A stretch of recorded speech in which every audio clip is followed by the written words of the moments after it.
Bonjour tout le monde, aujourd'hui on va faire le paquet tracer 10.7.6 qui est comment utiliser un serveur TFTP pour mettre à niveau une image iOS. On a deux objectifs à l'intérieur de ce paquet tracer là, la mise à niveau d'une image iOS sur un périphérique et la sauvegarde d'une image iOS sur un serveur TFTP. Ok, fait que la partie 1 qui est la mise à jour. Dans le fond, il nous demande d'aller sur le serveur TFTP. Ok, on va aller sur TFTP ici. On va regarder. Vous voyez qu'il y a beaucoup d'images. Ok, les images compatibles pour les ASA, les 1841, on voit qu'ils sont tous disponibles ici. Une chose qu'on voit, le service TFTP n'est pas enable, fait qu'on peut cliquer ici pour le mettre fonctionnel. C'est un peu comme sur votre serveur ou votre machine quand vous allez installer TFTPD 64 ou sinon si vous utilisez Linux vous allez installer un software de TFTP. Ok, ben, à partir de là ben, je viens de faire mon installation à ce niveau là. Qu'est-ce qu'il nous demande? Noter les fichiers d'images qui sont disponibles sur le serveur, fait qu'on les a vus. Ensuite, on nous demande ceux qui sont compatibles avec le 1941. Ok, fait que les images, souvent Cisco, sont disponibles pour plus qu'un logiciel. Fait qu'ici, on voit deux logiciels qui seraient compatibles. Ok, on a le 15.1 et le 15.5 ici. Donc, on en a deux qui seraient disponibles. Des fois, ben, qu'est-ce qu'on peut faire? Est-ce qu'on peut faire un copy-paste des deux ici qui sont disponibles? OK, fait que ça, c'est la partie B qui est demandée. Depuis R2, lancer la commande show flash. OK, fait que là, ici, on a une commande, on a plutôt un routeur. On voit ici qui est compatible. Ok, fait que si on peut faire deux choses. On peut faire dire va nous dire qu'est-ce qu'il y a dans le répertoire courant. Si on fait un show flash, on va voir à peu près la même chose ici. Ok, fait que l'idée de base c'est qu'on voit deux fichiers de signature et un fichier binaire ici qui nous dit qu'on a 15.1 M4 qui est disponible pour ce qui est dans la flash de ce routeur-là. OK. Donc, ensuite, qu'est-ce qu'ils nous demandent? Ici, ils nous disent l'image iOS version 15.5, on veut l'avoir sur R2 aussi. OK, on va faire la commande. Donc, on a vérifié qu'elle était disponible sur le TFTP server.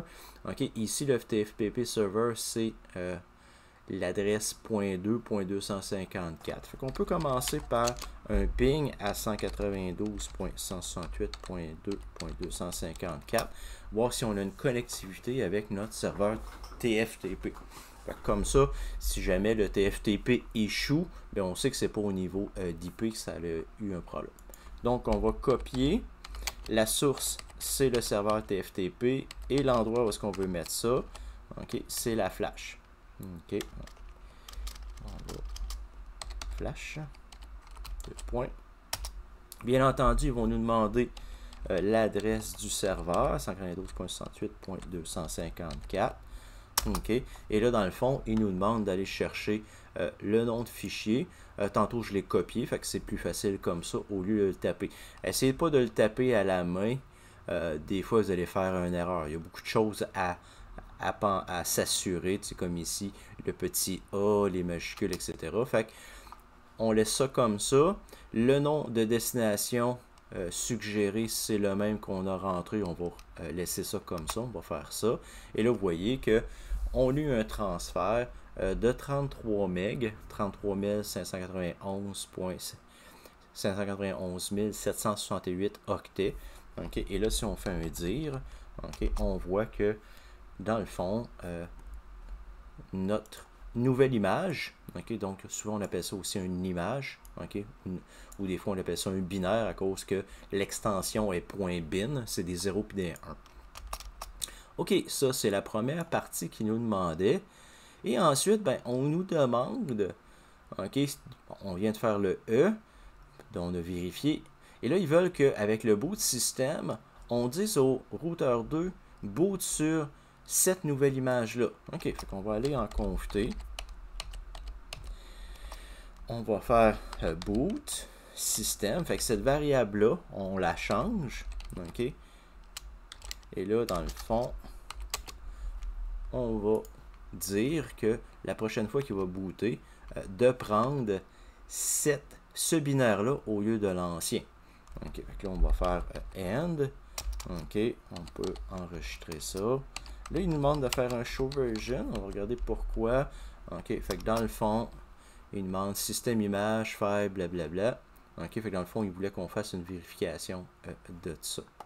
OK. Fait que là, normalement, si on fait un reload, on devrait loader cette image-là. Souvent, ben, c'est une des choses. Vous voyez que qu'est-ce qu'il est en train de faire? Comme c'est un binaire compressé, on commence par le décompresser. C'est ça ici qu'on dit. Ensuite, qu'est-ce qu'on fait? On fait la vérification. Et là, bien entendu, on a loadé l'image en question. OK, fait qu'on voit tout le temps ça. Après le reload, il dit qu'est-ce qu'on fait. Et là, ici, on décompresse l'image, on la place en mémoire. OK, et à partir de là, tout le monde est heureux. On peut refaire enable. Et c'est terminé pour ce parti-là. OK. Ils veulent qu'on fasse la même chose dans l'étape 2 sur S1. OK, on va aller sur S1. On va aller cliquer sur S1. On va aller dans le CLI. OK, on peut même barrer ça ici comme ça pour l'avoir toujours. OK, donc on fait enable. On fait... Et là, dans le fond, ils veulent qu'on copie l'image. OK, parce que là, si on fait un dire, il y a déjà une image. La 12.2 ici. Fait que vous voyez, c'est une vieille version. OK, fait que si on veut avoir certains autres features, ils veulent qu'on aille chercher ici cette version-là. On va faire un copy. Donc, on va faire copy du TFTP vers la flash. OK. L'adresse, on avait dit 192.168.2.254. Et le binaire à aller chercher pour la switch, OK, le 2960. OK, bien entendu, c'est une switch 2960, c'est pour ça qu'on va chercher le binaire 2960 de la version 15.0. On va garder le même nom. À partir de là, on va accéder. Et là, vous voyez, ça a été beaucoup plus rapide. Juste une ligne de point d'exclamation. Bien entendu, si on regarde ici, au lieu d'avoir 33 MB, on a juste 4.6 MB de l'autre. C'est quand même relativement petit. OK? Fait que là, après, si on fait un dire, OK, on va regarder. Et là, on a deux images. Bien entendu, là, il nous demande ici, utiliser la commande boot system pour charger la prochaine fois cette image-là. Fait qu'on va aller en conf-t. On va écrire boot system flash. OK. Et là, on va mettre la nouvelle load.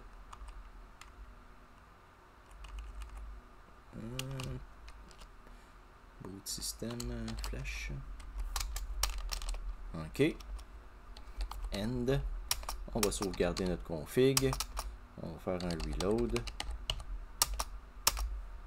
Et là, vous voyez qu'on load la flash 2960 15.0. C'est indiqué ici. OK. Fait que là, il est en train de décompresser.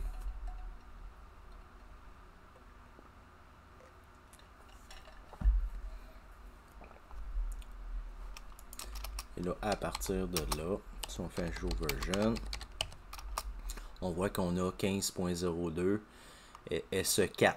OK. Fait que là, cette partie-là est complétée. Bien entendu, ici, à cause qu'on vient de rebooter la switch, il y a STP qui fait son travail. Dans la partie 2, qu'est-ce qu'on nous demande? Sur R1, donc R1 est ici, on nous demande de sauvegarder une image iOS sur le serveur FTP. OK, avec le serveur FTP, ici, on peut aller voir, OK, est-ce qu'il y a quelque chose pour les ISR? OK, vous voyez ici, il n'y a pas de ISR 4300. OK, donc ça n'a jamais été sauvegardé. OK, donc R1 ici, qui est un 4321, un routeur. Qu'est-ce qu'ils veulent qu'on fasse? Commencer par faire un ping, comme on dit souvent.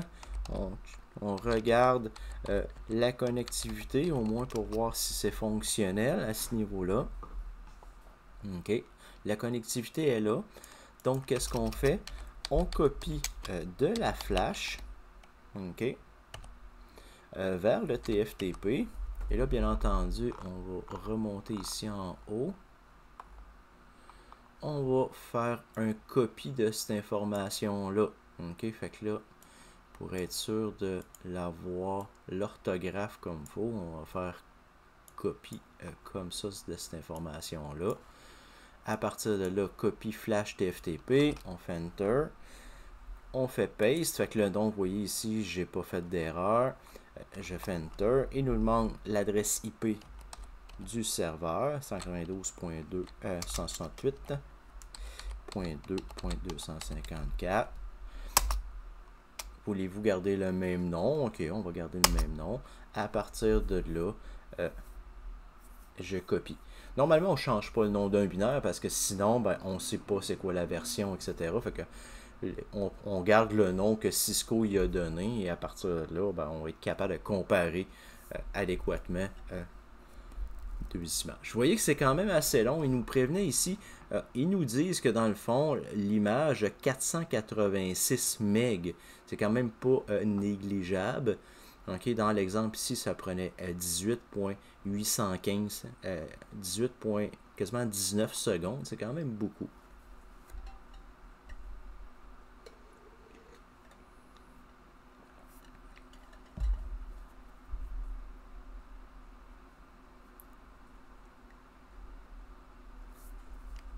À partir de là, OK, on a fait notre sauvegarde et là, on va toujours, chaque fois qu'on fait une action, on va quand même aller voir le résultat. Parce que dans le fond, si ça ne s'est pas rendu à bonne place, ben, on aurait mis une adresse d'un autre TFTP server, ben c'est pas à la bonne place. Fait qu'on va vérifier à la bonne place. Et vous voyez ici que le ISR 4300 est rendu à la bonne endroit. OK? Fait que ça nous a permis de faire une sauvegarde. Donc, le routeur ici R1, on n'avait pas son image, fait qu'on l'a sauvegardé. Donc, si jamais on rajoute un 4321, ben, on va pouvoir mettre la même image dedans. Et le routeur R2 et la switch S1 avaient des vieilles loads, donc des vieux binaires. Donc, on a upgradé pour avoir les nouvelles fonctionnalités. J'espère que ça vous a permis, ce Packet Tracer-là, de comprendre un peu la mécanique pour aller chercher des nouvelles loads. OK, fait ici, le but, c'est vraiment d'aller chercher une nouvelle load. Donc, on la voit apparaître ici. Souvent, on peut faire, dans un vrai iOS, on peut faire show boot. Je ne sais pas si ici, ils l'ont. Show. OK, B. Vous voyez, on ne peut pas. Mais dans un vrai iOS, on peut aller voir dans le fond, la variable boot et on peut vérifier sur quelle interface, sur quel binaire à pointe. Fait que merci beaucoup de votre attention. À la prochaine.